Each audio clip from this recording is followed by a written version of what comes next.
Assalamualaikum warahmatullahi wabarakatuh. Selamat pagi anak-anakku. Hari ini kita akan belajar PTA, yaitu tentang kolkolah. Nah, kita akan belajar tentang kolkolah. Jadi, kolkolah itu dibagi menjadi dua, kolkolah sugro dan kolkolah kubro. Nah, sekarang kita akan belajar tentang pengertian dari kolkolah.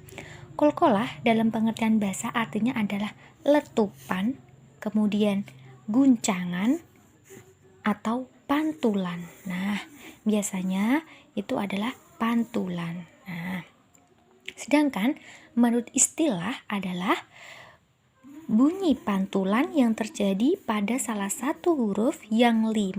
Ini yang 5, nanti kita akan belajar ya, huruf yang 5 itu apa saja, ketika dalam keadaan mati atau diwakufkan. Jadi, pengertian dari kolkolah menurut istilah yaitu pantulan yang terjadi pada salah satu huruf 5 dalam keadaan mati atau diwakufkan.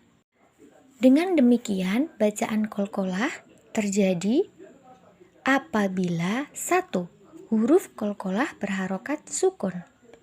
2. Huruf kolkolah berharokat fathah, dhammah, atau kasroh dibaca sukun karena berhenti atau wakof. Jadi, huruf kolkolah itu terjadi apabila huruf kolkolah tersebut berharokat sukun atau berharokat fathah, dhammah, atau kasroh yang dibaca sukun karena berhenti atau wakof. Huruf kolkolah ada 5 ya. Bo, ba, jim, dal, qaf, yang biasa disingkat dengan kalimat qadbujadin atau baju di toko ya. Untuk menghafalkan huruf kolkolah itu bisa qadbujadin atau baju di toko. Berarti ada 5. 1, 2, 3, 4, 5. Macam-macam kolkolah. Nah, kita akan belajar macam-macam kolkolah. Jadi, kolkolah itu dibagi menjadi 2, kolkolah sugro dan kolkolah kubro. Yang pertama, kita akan belajar tentang kolkolah sugro. Kolkolah sugro. Secara istilah, kolkolah sugro adalah bunyi pantulan yang kecil. Sugro itu artinya bunyi pantulan yang kecil ya. Kolkolah itu adalah pantulan, sugro adalah kecil. Berarti kolkolah sugro itu bunyi pantulan yang kecil.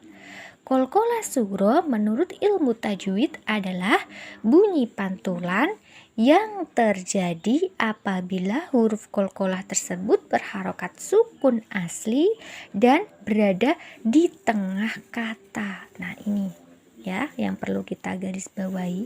Jadi huruf kolkolahnya itu sukun berada di tengah kata atau berharokat hidup tapi diwakufkan, namun tidak mengandung tasydid. Nah, adapun hukum bacaannya harus jelas dan memantul.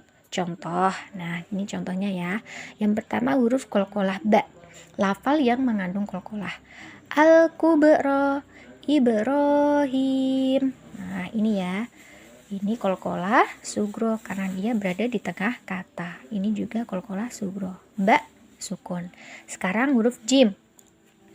Ajma'in, yaj'alun. Nah, ini jimnya berada di tengah kata. Berarti ini namanya kolkolah sugro. Dal. Yadkhuluna, udkhuluha. Yang mana huruf kolkolahnya? Ini dal. Dal itu adalah termasuk huruf kolkolah. Ini dalnya sukun berada di tengah kata. Berarti kolkolah sugro. To. Mutmainnatun ad'amahum. Nah, ini adalah to berharokat sukun berada di tengah kata. Berarti termasuk kolkolah sugro. Kemudian qaf. Yaqtulun, muqsitun. Nah, ini ya. Huruf kolkolah namanya kolkolah sugro.